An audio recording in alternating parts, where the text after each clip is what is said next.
हाँ भाइयों, जिंदगी में मौज आ रही है। अगर मौज आ रही है तो कुछ काम की बात कर लेते हैं। आज हम बात करेंगे वीबीएस की। अब वीबीएस यानी बार बेंडिंग शेड्यूल, जिसमें कई सारे टॉपिक्स पे जिसमें हम बात कर सकते हैं। कटिंग लेंथ है, आपकी बैंड लॉस है, डेवलपमेंट लेंथ है, आपका लैप लेंथ है। लेकिन आज हम बात करने वाले हैं इन सब में से एक इंपॉर्टेंट टॉपिक, जो है आपका ओवरलैपिंग लेंथ, जिसको आप लैप लेंथ या फिर स्प्लाइसिंग भी बोलते हैं। तो मैं आपको इसमें क्या समझाऊंगा, आप सबको तो सब पता है, लेकिन मैं आपको बहुत काम की चीज बताऊंगा, बहुत ही आसान शब्दों में। इससे आसान शब्दों में आपको कोई समझा ही नहीं सकता है। मैं आपको बस इतना ही बताऊंगा कि जो आपका लैप लेंथ होता है वो क्या होता है, और लैप लेंथ हम कितना प्रोवाइड करते हैं। आपस में ही आप लोग उलझे रहते हो कि सर 50D ले लो, 60D ले लो। अरे भाई, एक्चुअली में क्या होता है, उसका लैप लेंथ का क्या फॉर्मूला है वो मैं आपको बताऊंगा। और एज पर IAS 456 हम कितना लैप दे सकते हैं, उसके क्या प्रोविजंस हैं, वो सब चीजें आपको सीखने को मिलेंगी। तो कोई कंफ्यूजन नहीं है। जो भी आपको लैप का डिटेल है, ओवरलैपिंग का डिटेल है, मैं सब आपको एज पर IAS कोड बताऊंगा। आपकी आंखें खुल जाएंगी। तो आप इस वीडियो को पूरा देखना है, तो आपको ओवरलैप का हिसाब किताब समझ आएगा। मैं हूं Sandeep Singh, welcome back to reinforce lifeline for civil engineers. आप बने रहिए हमारे साथ और हम करते हैं अपने सेशन को स्टार्ट।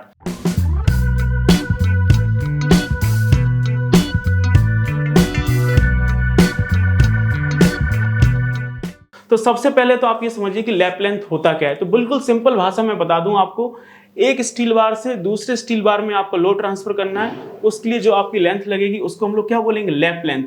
कुछ नहीं करना है, एक स्टील बार से दूसरे स्टील बार में लोड ट्रांसफर करना है। तो जो लेंथ आपकी लैप करेगी उसको हम लोग क्या बोलते हैं, आपका ओवरलैपिंग लेंथ, जिसको आप स्प्लाइसिंग या फिर लैप लेंथ भी बोलते हैं। अब ओवरलैपिंग लेंथ आपकी कितनी होनी चाहिए वो डिपेंड करता है आपकी ग्रेड ऑफ कंक्रीट के ऊपर और आपका ग्रेड ऑफ स्टील के ऊपर। जैसे जैसे आपका ग्रेड ऑफ कंक्रीट बढ़ेगा, वैसे वैसे जो आपकी लैप लेंथ है वो आपकी कम हो जाएगी। क्योंकि जब ग्रेड ऑफ कंक्रीट बढ़ता है तो कंक्रीट की जो स्ट्रेंथ है, उसकी जो मजबूती है वो आपकी बढ़ रही होती है, यानी कंक्रीट की सरिये के ऊपर पकड़ बढ़ जाती है। तो उस केस में फिर हम लोग लैप लेंथ कम कर देते हैं। तो आप देखेंगे इस चीज को, जैसे जैसे आपका ग्रेड ऑफ कंक्रीट, अगर हम बिल्डिंग प्रोजेक्ट्स में काम कर रहे हैं तो M20 से क्या ही कम दे आप दोगे। मिनिमम ग्रेड ऑफ RCC क्या है आपका, M20, उससे कम तो आप जा नहीं सकते हो। M20 जाओगे, M25 जाओगे, M30 जाओगे, और जैसे जैसे आप आगे बढ़ोगे वैसे वैसे जो हमारी लैप लेंथ है वो आपकी कम होती जाएगी। और हाँ दोस्तों, ये तो मैं आपको यहाँ पे लैप लेंथ का कॉन्सेप्ट तो समझा ही रहा हूँ, लेकिन अगर आप इसी तरह से पूरा VBS सीखना चाहते हैं, बार बेंडिंग शेड्यूल, चाहे वो आपका बिल्डिंग का प्रोजेक्ट हो, या फिर वो आपका ब्रिज का प्रोजेक्ट हो, या फिर आपका फ्लाईओवर हो, या फिर अंडर पासेस हो, या फिर वो आपके मेट्रो के प्रोजेक्ट्स हों। और आप ये भी जान लीजिए, आज की डेट में आप कहीं भी अगर इंटरव्यू देने जा रहे हो, चाहे वो आपका साइट इंजीनियर का हो, चाहे वो आपका QS का हो, क्वांटिटी सर्वेयर का, या फिर वो बिलिंग इंजीनियर का हो, या फिर खुद आपका VBS इंजीनियर का जॉब क्या ना हो, बिना VBS के कोई इंटरव्यू हो ही नहीं रहा है। मैं आपको गारंटी से कह सकता हूं कि आप कहीं पे भी इंटरव्यू देने जाएंगे वो आपसे VBS पूछेगा ही पूछेगा। अगर आप VBS में मास्टरी करना चाहते हैं, वो भी प्रॉपर ड्राइंग के साथ, एक्सेल सीट में IAS 456 की हेल्प से, IAS 2502 की हेल्प से, IAS 1786 की हेल्प से किस तरह से हम एक स्टैंडर्ड नेक्स्ट लेवल का VBS बना सकते हैं बिना किसी एरर के, तो वो मैं आपको सिखाऊंगा। सिर्फ VBS नहीं सिखाऊंगा, पूरा क्वांटिटी सर्विंग का काम, बिलिंग का काम, प्लानिंग का काम, प्राइमेरा P6 के साथ, चाहे वो बिल्डिंग के प्रोजेक्ट्स हों, हाईवे के प्रोजेक्ट्स हों, ब्रिज के प्रोजेक्ट्स हों। और इन सबको सिखाने के लिए रेनफोर्स आपके लिए लेके आया है ऑफलाइन बैच, जो कि 5 मार्च को हमारे हेड ऑफिस दिल्ली में स्टार्ट होगा। ये पूरा 2 महीने का प्रोग्राम होता है। आप यकीन मानिए, इन 2 महीने में आपका करियर यूं रॉकेट की तरह भग सकता है अगर आप चीज़ों को चेंज करना चाहें। क्योंकि इन 2 महीने के प्रोग्राम में हम आपको क्या नहीं सिखाते हैं, पूरा आपको building project, highway project, bridge projects, इनका प्रॉपर आपका drawing reading, construction process, layout, execution, quantity surveying, बार bending schedule, estimation costing, BOQ, billing और प्लानिंग, प्राइमेरा P6 से लेबर मशीनरी का प्लानिंग, मटेरियल की प्रॉपर कैलकुलेशंस, सारी चीज़ें तो आपको सिखा रहे हैं। तो अगर आप अपने कैरियर में एकदम टर्न अराउंड करना चाहते हैं, चीज़ों को नेक्स्ट लेवल पे ले जाना चाहते हैं, अगर आपकी अभी ग्रोथ नहीं हो रही तो अभी भी मौका है। आप एक बार नीचे दिए नंबर पे कॉल करिए, इंक्वायरी करिए और अपना फ्री 2 घंटे का डेमो सेशन बुक करिए। क्योंकि 5 मार्च से तो बैच आ रहा है। अगर आप चाहते हैं चीज़ों को टर्न अराउंड करना, अपने कैरियर में ग्रोथ लाना, तो एक बार आप आइए दिल्ली, हमारे हेड ऑफिस में आइए, सामने बैठ के 2 घंटे का फ्री काउंसलिंग कराइए, चीज़ें समझिए कि किस तरह से हो रही हैं, आपके कैरियर में क्या रुकावट है, आप चीज़ें किस तरह से आगे ग्रोथ कर सकते हैं, क्या सीखना चाहिए, क्या नहीं सीखना चाहिए। फ्री 2 घंटे का डेमो सेशन होता है। आप आइए, मिलके बैठिए, चीज़ों को समझिए। अच्छा लगे तो आप 5 मार्च के बैच में एनरोल कर सकते हैं। 2 महीने में आपका कैरियर टर्न अराउंड हो जाएगा, आपकी ग्रोथ भी हो जाएगी, ये मैं आपको गारंटी दे सकता हूँ। बाकी चलिए अपने मुद्दे की बात करते हैं। अब लैप लेंथ हमें कितना रखना है वो आपको दे रखा IS 456 में। आपको सीधे IS 456 में लेके जाता हूँ और दिखाता हूँ कि क्या हिसाब किताब है। लेकिन IS 456 में जाने से पहले मैं आपको थोड़ा सा ये बता दूं कि जो हमारा लैप लेंथ है उसको हम लोग कब प्रोवाइड करते हैं। तो आप यहाँ पे देखेंगे when we provide overlapping length, तो जब आपका जो कटिंग लेंथ है वो आपका 12 मीटर से जाएगा ज़्यादा, तब आपको उस केस में आपको ओवरलैपिंग लेंथ देखने को मिलेगा। जैसे आपका बीम है या फिर आपका राफ्ट है या फिर आपका स्लैब है या फिर आपका पाइल वगैरह होता है, तो उसका जो कटिंग लेंथ है वो आपका 12 मीटर से ज़्यादा चला गया, क्योंकि मार्केट में जो स्टैंडर्ड बार का जो लेंथ अवेलेबल है वो आपका 12 मीटर ही है, यानी आपका 40 फीट। हाँ, बाकी आप ऑर्डर प्लेस करके कस्टमाइज करवा सकते हो अपने प्रोजेक्ट की रिक्वायरमेंट के हिसाब से, लेकिन नॉर्मली जो मार्केट में जो साइज अवेलेबल होता है वो आप सभी को पता है हमारा 12 मीटर या फिर आपका 40 फीट का होता है। लेकिन अगर आपका कटिंग लेंथ आपका राफ्ट में 12 मीटर से ज़्यादा हो गया या फिर पाइल में ज़्यादा हो गया या फिर आपका बीम में ज़्यादा हो गया फिर स्लैब में ज़्यादा हो गया, तो फिर वहाँ पे क्या करोगे, तो वहाँ पे फिर हमें आपको लैप लेंथ देना पड़ेगा। तो एक वो आपका केस है। दूसरा केस क्या है, आपको कॉलम में लैप आपको देना ही देना पड़ेगा। अब जो कॉलम आप बना रहे हैं, आपका 4 माले का, 5 माले का, 10 माले का, 20 माले का जो आपका बिल्डिंग बन रहा है, तो आप एक साथ तो पूरा सरिया खड़ा नहीं कर सकते हो कि आपने फाउंडेशन से स्टार्ट किया और पूरा 10 माले तक पूरा सरिया खड़ा कर दिया। कैसे पॉसिबल है? नहीं पॉसिबल। तो आप देखेंगे जो हमारे कॉलम्स वगैरह बनते हैं उसमें हर फ्लोर पे, ईच फ्लोर में आपको लैप देना पड़ता है। हम नीचे फाउंडेशन से सरिया निकाल के लाते हैं और जो आपका ग्राउंड फ्लोर होता है वहाँ पे छोड़ देते हैं, वहाँ पे बार लैप करते हैं, फिर वहाँ से सरिया ले जाते हैं आपके फर्स्ट फ्लोर में छोड़ देते हैं, फिर वहाँ से सरिया ले जाते हैं सेकंड फ्लोर में जाके लैप मारते हैं। तो कहने का मतलब ये है कि आप कॉलम में देखेंगे तो आपको हर फ्लोर में आपको लैप देना पड़ेगा।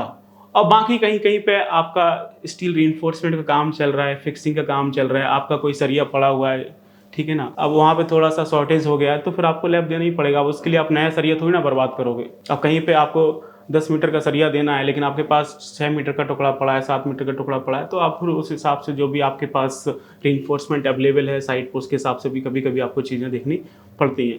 लेकिन कितना लैप आएगा वो आप यहाँ पर देख सकते हैं। एक चीज़ और है जो आपको मैं बता दूँ, नंबर ऑफ ओवरलैप कैसे निकालेंगे।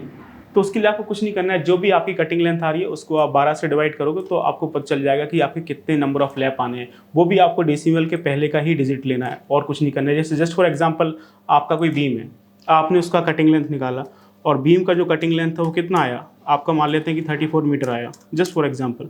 तो इसमें जो आपका नंबर ऑफ लैप होगा वो कितना होगा, इसमें जो आपका नंबर ऑफ लैप है वो कितना हो जाएगा। तो जो आपका 34 मीटर है उसको आप 12 से डिवाइड कर लो, तो ये आपका 2 पॉइंट कुछ XY Z आएगा। तो पॉइंट के बाद जो भी आ रहा है उसको जाने दो, उससे हमें कोई मतलब नहीं है। लेकिन इसमें जो लैप होगा वो कितना हो जाएगा, वो इसमें आपकी सिर्फ 2 लैप आएंगे। तो ये कॉन्सेप्ट है। तो आप यहाँ से देख सकते हैं कि हम लोग नंबर ऑफ लैप कितने निकाल सकते हैं। अब चलते हैं मेन मुद्दे की तरफ कि जो आपका लैप लेंथ है वो कितना होना चाहिए। आप ड्राइंग्स में देखेंगे, अपने सीनियर से बात करेंगे, जूनियर से बात करेंगे, कलीग से बात करेंगे, सब ये बोलता है सर 50D ले लो, 60D ले लो। लेकिन लैप लेंथ हमें कितना चाहिए वो आपको बताएगा कौन, आपका IS कोड। तो जो लैब की डिटेल है वो आपको कहाँ मिलेंगी, वो आपको मिलेंगी लैब की डिटेल आपको IS 456 में। और उसके लिए आपको क्लॉज नंबर देखना है 26.2.5.1। वहाँ पे आपको लैब का कंप्लीट डिटेल मिलेगा कि किस तरह से हमें आपका स्टील रीइंफोर्समेंट में लैब देना है। तो अब आप यहाँ पे देख सकते हैं और ये सारे पॉइंट मैंने वहीं से फिल्टर करके लिखे हुए हैं, आप चाहें तो उसमें भी जाके पढ़ सकते हैं, आपका काम आसान हो जाए इसलिए मैंने ये सारी चीज़ें रखी हुई है। आप यहाँ पे देखेंगे lap splices shall not be used for bar larger than 36 millimetre for larger diameter bar may be बेल्डेड। तो वो कह रहा है कि अगर आपका जो स्टील बार है उसका डाया आपका 36 mm से ऊपर जाता है तो फिर हम उसको लैप नहीं कर सकते हैं, फिर आपको उसमें बेल्ड करना पड़ेगा, क्योंकि आप उसमें लैप देंगे तो डायमीटर ज़्यादा है तो फिर जो आपका लोड है वो प्रॉपर आपका लाइन ऑफ एक्शन में ट्रांसफर नहीं हो पाएगा।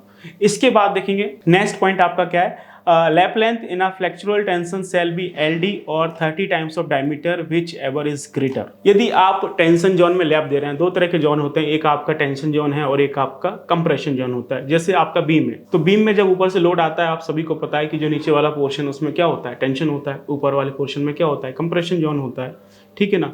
तो जो लैप लेंथ है यदि आप टेंशन में दे रहे हैं तो कितना देना है, LD और 30 times of diameter whichever is greater. और मैं आपकी जानकारी की बता दूं कि जो आपका लैप लेंथ है उसका कोई फार्मूला नहीं होता है, आप यकीन मान लो लैप लेंथ का कोई फार्मूला नहीं है, ना है ना बनेगा। तो लैप लेंथ कितना रखना है, या तो आपको डेवलपमेंट लेंथ के बराबर रखना है या फिर आपको 30 टाइम्स ऑफ डायमीटर के बराबर रखना है या फिर इन दोनों में से जो ज़्यादा होगा।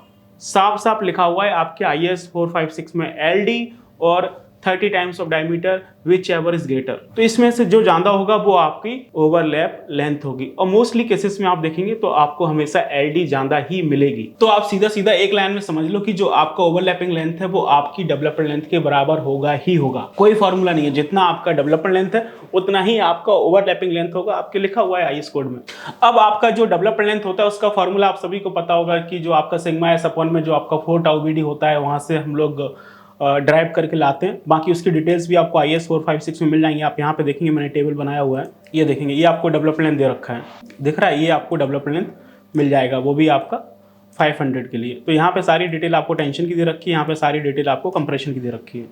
अब उसमें आप देखेंगे, आपको पता है बिल्डिंग प्रोजेक्ट्स में जो आपका मिनिमम RCC का ग्रेड है वो कितना है, आपका M20 का है। और जो आप सरिया लगाएंगे तो कम से कम 10 का तो सरिया लगाएंगे ना, 10 M का तो सरिया लगेगा ना, इससे कम क्या ही लगा लोगे आप। तो उस केस में भी देखेंगे जो आपका डेवलपर लेंथ है वो कितना है, M20 के केस में कितना है आपका 56.6 आपका सेंटीमीटर, यानी 566 मिलीमीटर। M25 के लिए कितना है 485 मिलीमीटर, और M30 के लिए कितना 453 मिलीमीटर। और अभी मैंने आपको क्या बताया था, टेंशन में आपका लैप लेंथ कितना होगा, LD और 30 times of diameter whichever is greater. अगर आपका डायमीटर 10 mm का है तो आपका LD कितना हो गया 566, और 30 टाइम्स ऑफ डायमीटर कितना होगा 30 × 10 कितना होगा 300। तो ज्यादा कौन आया, आपका LD 566, चाहे आपका M20 का हो, चाहे M25 का हो, चाहे आपका M30 का हो। तो आप देखेंगे हमेशा आपको LD ज्यादा ही मिलेगा। तो आप एक लाइन में सिंपल भाषा में समझ सकते हैं कि जो आपका ओवरलैपिंग लेंथ है वो किसके बराबर होगा, आपकी डेवलपमेंट लेंथ के बराबर होगा। काम खत्म हो गया, समझ आ गया। तो ये तो मैंने आपको कहानी समझा दी टेंशन जोन की। यदि आपका कोई कंप्रेशन जोन है तो उसके लिए क्या कहानी है, the lap length in a compression shall be equal to the development length in a compression. तो इसमें तो कोई इफ बट वाली बात ही नहीं है। आपका कंप्रेशन में लैप लेंथ कितना होगा, जितना आपका डेवलपमेंट लेंथ होगा। तो आंख बंद करके आप यकीन कर लीजिए, चाहे आपका टेंशन जोन हो, चाहे आपका कंप्रेशन जोन हो, लैप लेंथ कितनी रखनी है, जितना आपका डेवलपमेंट लेंथ हो। और डेवलपमेंट लेंथ का फॉर्मूला होता है, आपको पता है, सिग्मा एस अपॉन में 4 टाउ बीडी। बात समझ आ रही है आपको। इसका देखेंगे कुछ और टेक्निकल पॉइंट है जो यहाँ पे लिखे हुए हैं। Lap splices shall be consider as staggered if the centre to centre distance of the splicing is not less than 1.3 times of lap length calculated. वो ये कह रहा है कि जब भी आप लैप देंगे तो आपको एक साथ पूरा लैप नहीं देना है, उसमें आपका स्टैगर्ड होना चाहिए, एक छोड़ के एक आपको लैप देना है। और जो आप लैप दे रहे हैं उसके बीच का भी जो डिस्टेंस है वो आपका कितना होना चाहिए, 1.3 टाइम्स ऑफ आपका डायमीटर होना चाहिए। जैसे कॉलम में लैप दे रहे हैं तो कॉलम में जस्ट फॉर एग्जांपल आपके 8 बार हैं, तो ये आप सबको पता है कि एक जगह पे हम लोग 50% से ज़्यादा बार लैप नहीं कर सकते हैं। ये भी नीचे लिखा हुआ है, bar should not be lap more than 50% at one position. तो जो आपके 8 बार हैं उसमें 4 बार हम एक पोजीशन पे लैप करेंगे और 4 बार दूसरी पोजीशन पे लैप करेंगे, और उसके बीच का जो डिफरेंस होगा वो आपका कितना होना चाहिए, not less than 1.3 times of lap length. और उसमें भी जो हम 4 बार दे रहे हैं वो आपके स्टैगर्ड होने चाहिए। अब वो किस तरह से होंगे मैं आपको दिखाता हूँ। तो आप इस इमेज में देख सकते हैं कि किस तरह से हम लोग यहाँ पे स्टैगर्ड लैपिंग दे रहे हैं। आप ये देख सकते हैं कि ये बार है आपका, ये देखेंगे, दिख रहा है आपको। तो इस तरह से आपको स्टैगर्ड लैपिंग देनी है, ऐसा नहीं कि सब एक जगह ही कर देना है, ये आपका बिल्कुल गलत है। फेलियर होगा तो एक जगह से चीजें एकदम खत्म हो जाएंगी। तो आपको इस तरह से स्टैगर्ड आपको लैपिंग देनी है, और इसके जो बीच का गैप है वो कितना चाहिए, so not be less than 1.3 times of diameter. आप यहाँ पे देख सकते हैं, ये आपका नीचे से सरिया आया है, ठीक है ना, और ये फिर आपका यहाँ तक गया है, यहाँ पे लैप आएगा तो ये फिर ये आपका ऊपर से सरिया आ रहा है इस तरह का, दिख रहा है। तो ये इसका सेंटर पॉइंट है। तो एक जगह हमने ये लैप दे दिया, जैसे कॉलम में 8 बार है तो 4 बार आपके यहाँ पे लैप हो जाएंगे अल्टरनेटिव पोजीशन में, और बाकी के जो 4 बार हैं वो हम ऊपर ले जाएंगे इस तरह से, और इसमें भी ऊपर से सरिया आएगा इस तरह से, और इसका सेंटर पॉइंट आपका ये रहा।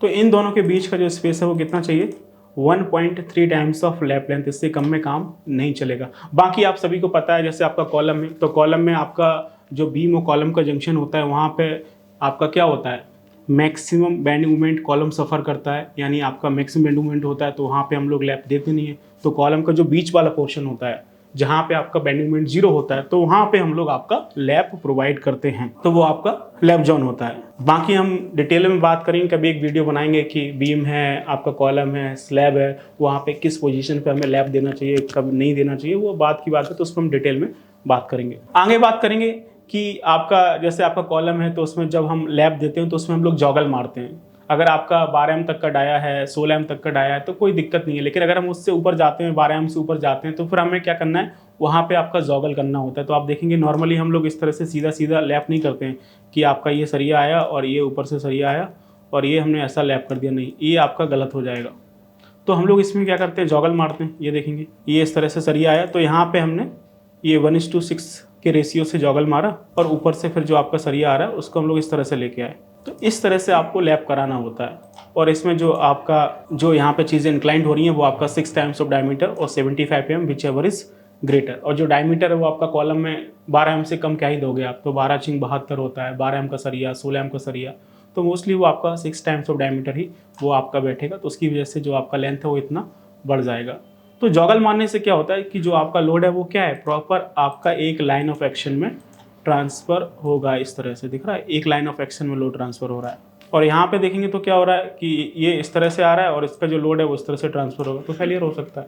तो चीज़ें यहाँ पे एक लाइन ऑफ एक्शन में ट्रांसफ़र नहीं हो रही है, लेकिन यहाँ पे क्या हो रहा है, जॉगल मारने से आपका जो लोड है वो प्रॉपर लाइन ऑफ एक्शन में ट्रांसफ़र होगा। तो इस तरह से आपकी ये चीज़ें हैं। बाकी आपको ये मैंने बताया है कि जो आपका कॉलम होता है उसमें आपका जो लैप जोन होता है बीच वाला, जहाँ पे हम लोग लैपिंग देते हैं, क्योंकि वहाँ पे बेंडिंग मोमेंट 0 आता है।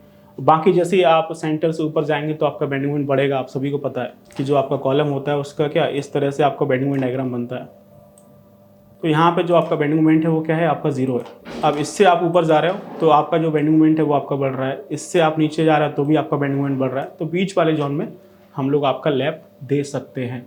तो इस तरह की चीज़ें जो आपको मैंने मोटा मोटा समझाने की कोशिश की, आई होप आपको समझ में आएंगी। बाकी आप लोग मुझे कमेंट करके बताएंगे, तो आने वाले सेशंस में मैं एक वीडियो और बनाऊंगा जिसमें हम लोग ये देखेंगे कि जो आपका बीम है, जो आपका कॉलम है, जो आपका स्लैब है, वहाँ पे हमें किस पोजीशन पे हमें लैप रखना चाहिए, किस पोजीशन पे हम लोग लैप नहीं दे सकते, उसका कंप्लीट डिटेल वीडियो बनेगा अगर आप लोग मुझे कमेंट करके बताएंगे। और हाँ, कई सारे लोग ऐसे होंगे जो दूर दराज काम कर रहे हैं, कहीं पे साइट पे काम चल रहा है, दिल्ली नहीं आ सकते हैं, तो आप लोगों के लिए हमारा ऑनलाइन प्रोग्राम है। आप हमारा ऐप डाउनलोड करिए, reinforce learning app, Google play store पे अवेलेबल है, अदरवाइज डिस्क्रिप्शन में लिंक मिल जाएगा। वहाँ पे आपको कंस्ट्रक्शन के सारे कोर्सेज मिल जाएंगे और बहुत ही अफोर्डेबल प्राइस में। इससे अफोर्डेबल कुछ नहीं हो सकता है। आपको 1000, 1200, 1500 रुपये में आपको चीज़ें सीखने को मिल रही हैं।